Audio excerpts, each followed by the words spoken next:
ازاي اعرف ارادة ربنا؟ شوف، هقول لك على حاجة، خلينا واقعيين وصراحة. الاول، انا عاوز ارادة ربنا ولا مش عاوزها؟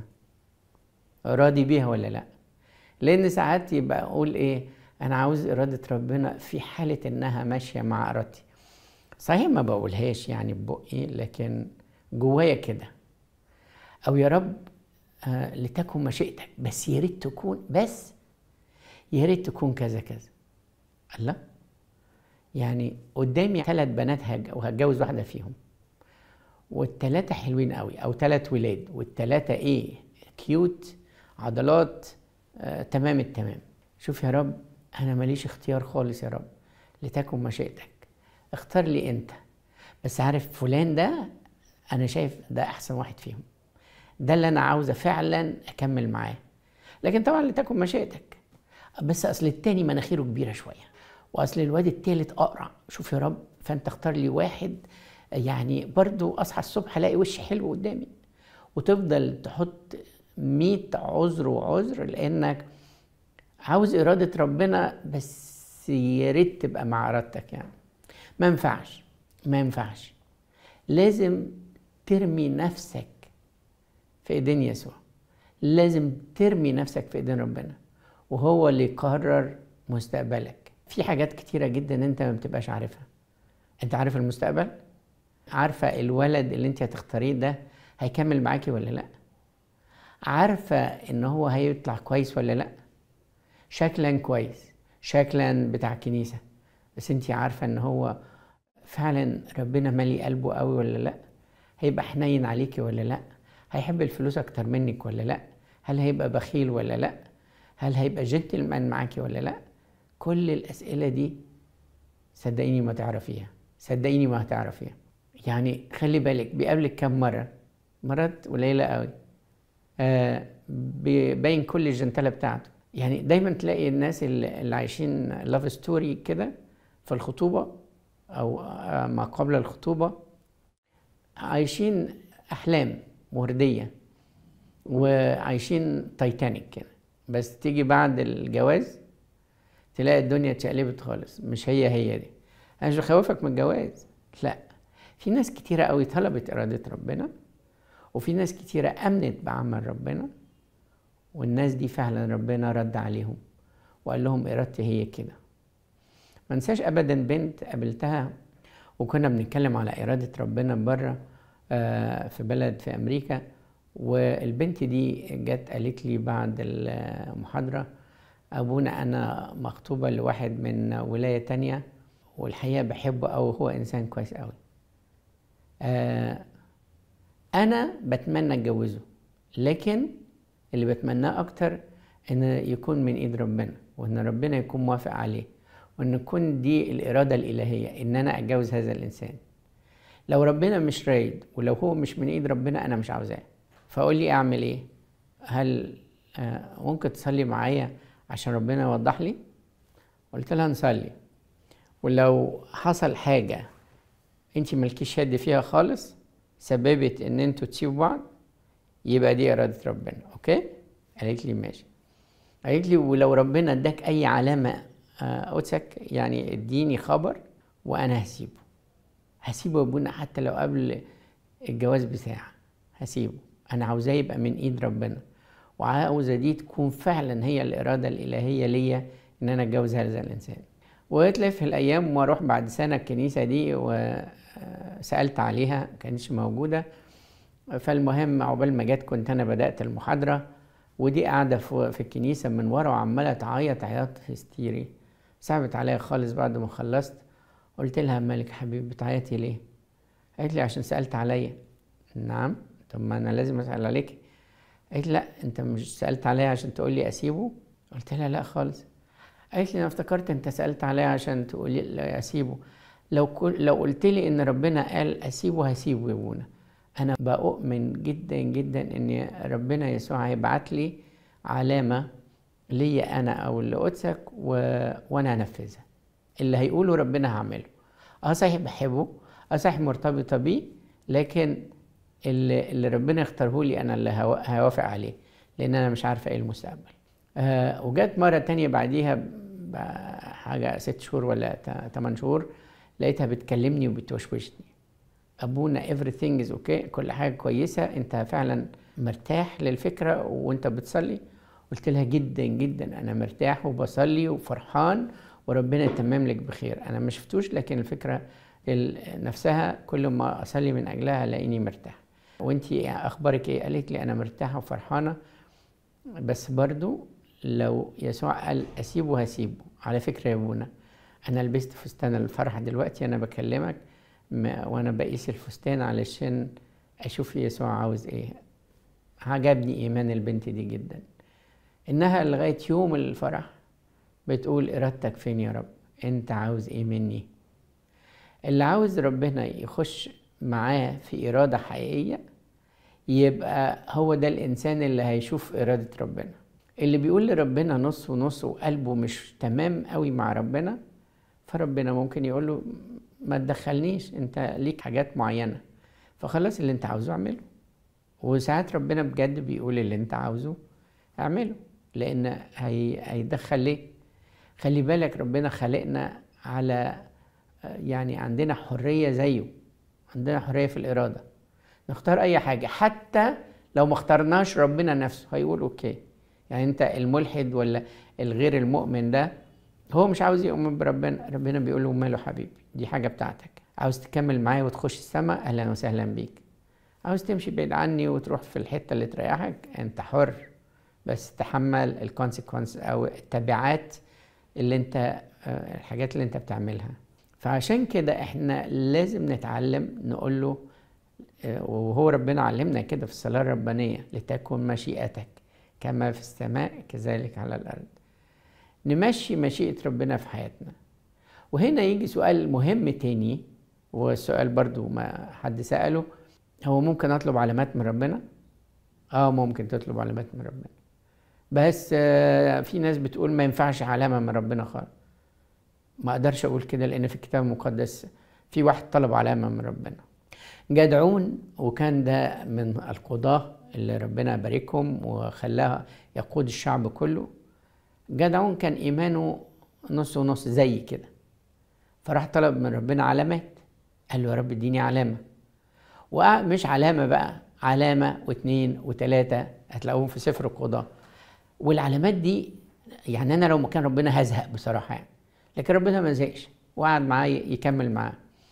قال له طب لو يا رب انت عاوزني اقود الشعب بجد وهتخلص اسرائيل على ايديا، طيب ايه رايك تجيب مطر بره الجزة؟ عارف البتاع اللي بتاعت الخروف دي، جلدة الخروف؟ قال له ادي جلدة الخروف اهي، تجيب مطر بره الجزء والجزء تفضل ناشفة. طبعا المطر هينزل، الهواء هيزقها كده هيزقها كده، لكن هو بيطلب من ربنا طلب صعب عشان ربنا إله المستحيلات. راح ربنا عمل له كده، خلى المطر بره والجزة معلهاش مطر. قال له طب معلش يا رب اطلب علامة تانية just in case، يعني احتياطي اطلب علامة تانية تجيب المطر على الجزة بس والارض كلها تبقى ناشفة. نعم، ازاي تتظبط المطر بس هينزل من السماء على الحتة الصغيرة دي اللي هي مكان جلدة الخروف؟ وربنا قال له حاضر، واداله العلامة التانية. فطبعا في علامات، بس انت لازم تكون حساس للعلامات بتاعت ربنا. لازم يكون عندك يعني يسموها sensitivity، حساس قوي. مش تبقى يعني تقول لربنا ايه، انا هفتح الكتاب المقدس يا رب والآية قدامي هنفذها.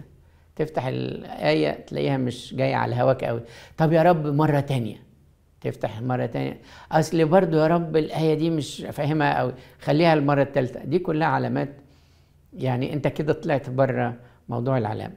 طب امتى اطلب الآية في الكتاب المقدس؟ امتى اطلب ورقة على المسبح اختار منها لو 2 3؟ امتى اطلب ازاي يعني؟ امتى اطلب وانهي طلب اطلبه؟ اقول لك ده يعتمد على ايمانك. فين ايمانك؟ انت ايمانك قد ايه؟ انا ايماني قد كده، صغير خالص الحقيقة. انا يعني عشان انا مش عاوز اختار لنفسي وعاوز ربنا اللي يختار لي، بقعد اصلي اصلي اصلي اصلي اصلي جامد قوي، واروح اسال اب اعترافي، فاب اعترافي ربنا بيديله الرد ويقول لي لا اعمل كذا، اعمل كذا، دي خلاص على رقبتي. مش بقعد بقى اناقش اب اعترافي واثبت له ان وجهه نظره غلط. انا صليت، صدقوني هقول لكم على حاجه غريبه قوي. ساعات يبقى حد جاي يسالني سؤال وانا ارد تماما ضد ارادتي. يعني انا في المواقف اللي زي دي عندي ستاندرد رد بقوله، هو مش هغيره. لكن مع الولد ده او الشابه دي لما جت سالتني انا طلعت بره طبيعتي خالص وقلت رد جديد خالص، مش هو ده الرد بتاعي انا شخصيا كشخصيه. يعني بعد ما يمشي الانسان ده اقول واو، ده صلى جامد قوي قبل ما يجي لي، او البنت دي صلت جامد قوي، لدرجه ان ربنا خلاني ارد رد مش هو بتاعي خالص، ده بتاع ربنا. ده ربنا عاوز من الولد ده او البنت دي انه يعمل كده. يعني انا هديكم مثل يعني، بس مش عاوز حد يجي يسالني بعد كده السؤال ده. انا دايما لما حد يجي يقول لي عاوز اترهبن يا ابونا، اقول له امشي يا ابني، انت ما تنفعش على طول، يعني بلا نقاش. ليه؟ بمتحنه.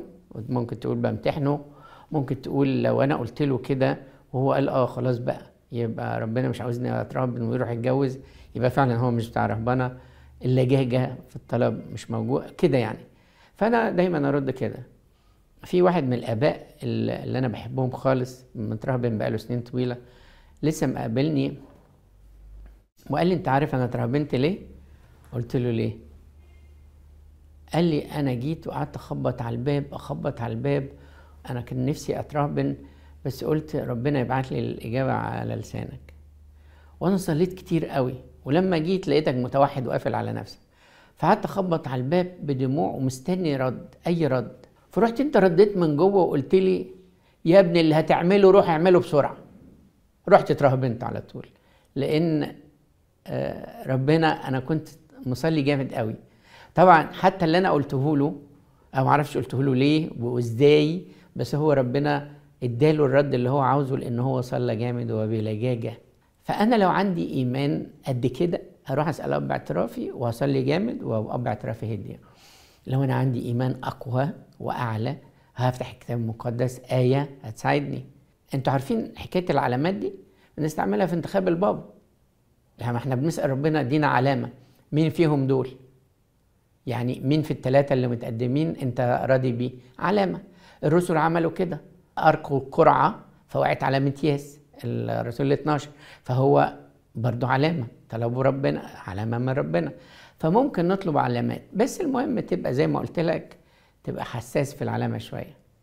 يعني انا فاكر مره زمان قررت ابقى قديس بدون ارشاد، كان اب اعترافي تعبان وكنت فرحان قوي ان هو مش هيجي الدير بقى واخد راحتي. فرحت داخل قليتي وقافل على نفسي انا هبقى قديس، وقايل كل الرهبان ما حدش يجي ناحيتي وما حدش يجي ناحيه الباب وما حدش يخبط، انا هبقى قديس ومتوحد. وقعدت اقرا في كتاب كده صعب قوي، كان ساعتها مخطوطه يعني على ما اعتقد ماري اسحاق السورياني، الراجل كتبها بعد مش عارف 60 سنه توحد ولا بتاع، ولا العمودي تقريبا. رحت انا سمعني العمودي، رحت انا بقى واخد من الاخر وقعدت بقى انفذ بقى وما اكلش وانقط نقط ميه في بقي بدل ما اشرب ومطنيات ياما واشتغل جامد جدا بايديا. حاجه ما سالتش ربنا ما طلبتش ارشاد، فانا كنت طبعا ماشي غلط. جالي اب من الشيوخ قعد يخبط يا ولدي افتح، فتحت خير يا ابونا. فقال لي يا ولدي انت ماشي غلط، بتقتل نفسك ليه؟ قلت له لا انا صحتي زي الفل وزي البومب وانا كويس وما عنديش اي مشاكل خالص يا ابونا. قال لي لا ده ابونا انطونيوس قصده ام انطونيوس ظهر لي 3 مرات علشان يقول لك اطلع من القلايه وخليك مع اخواتك، هتتوحد بس مش دلوقتي. مش اسمع الكلام ومش احس ان دي علامه من ربنا على الصلاه اللي انا كنت بصلي. انا كنت بصلي يا رب ارجوك تاكد لي ان انا اللي ماشي فيه ده صح ولا لا. بس لما جالي الرد ما عجبنيش، لان كنت مبسوط في الوحده اللي انا كنت فيها دي لمده شهر ولا شهرين. فالمهم قعدت اعصلج مع ابونا وقلت له طب شوف يا ابونا، انا عاوز نصلي 3 ايام وبعد 3 ايام ربنا يديني علامه واضحه علامة واضحة ليا مش ليك. قال لي يا ابني ما في علامة ان أنبا أنطونيوس ظهر لي. قلت له ما ظهرليش انا ليه؟ قال لي حبيبي هو بيظهر اللي هو عاوزه، فاسمع الكلام وخلاص. المفروض كنت اسمع الكلام، لكن انا ما سمعتش الكلام. وقلت له طب نصلي تاني 3 ايام ونصوم، بس عاوز علامة من ربنا واضحة ليا انا. قال لي طيب. بعد 3 ايام فعلا العلامة كانت واضحة. تقريبا المبنى اللي انا كنت ساكن فيه اتهد كله عليا، وكنت هموت وما قدرتش اتحرك، وخدوني حطوني في عربية عشان ينزلوني القاهرة لاني مش قادر اقف على رجلي، لان حصل لي انجر او يعني اتخبطت بلوح كده خشب. وبعدين ابونا جه يجري ويقول لي يا ابني العلامة كانت واضحة. قلت له انا كنت هموت، بس هو ده عشان انا ما سمعتش العلامة اصلا. انا كنت بطلب وانا مش مركز فين العلامة. يسوع رد عليا وقال لي في علامة، ودي ارادتي انك ما تبقاش دلوقتي في الوحدة، لكن انا ما سمعتش الكلام ساعتها. عشان كده بديكم من خبرة، اطلب علامة بس لما ربنا يرد خليك سريع الندى تآمن بالعلامة او ما تطلبش علامة خالص. يعني انت لك حرية الاختيار. قول له يا رب انا هصلي مثلا، واحد هياخد واحدة، يا رب دي من ايدك ولا لا؟ شوف يا رب انا هكمل معاها للاخر، وهي تقول انا هكمل معاها للاخر، واذا ربنا وقف الموضوع لتكن مشيئته. لو حد من الاهل مثلا خرب الدنيا واتقلب مرة واحدة لتكن مشيئته. لازم تعرف ان بتبقى علامة من علامات ربنا. كان في اعرف حد بنت كنت بسلم معاها هي او الراجل اللي هي عاوزة تتجوزه، قعدنا نصلي جامد جدا لان مامتها ما كانتش موافقة خالص. وقلت لها بعد نصلي مثلا مش عارف شهر ولا 40 يوم ونصوم ونطلب من ربنا علامة واضحة. لو ماما فضلت على دماغها ناشفة خالص وبتقول لأ، تبقى لتكن مشيئتك يا رب. عندك إيمان يا بنتي؟ قالت لي عندي إيمان يا ابونا. تخيلوا قبل ما نكمل الشهر الصوم ده ولا الصلاة، فجأة الأم قالت أوكي أنا موافقة، أنا ما عنديش مانع. وفعلا وافقت عليه وتمت الجوازة ونشكر ربنا. فعشان كده بقول لكم إرادة ربنا ممكن تبقى واضحة في حياتنا حسب درجة الإيمان اللي عندنا.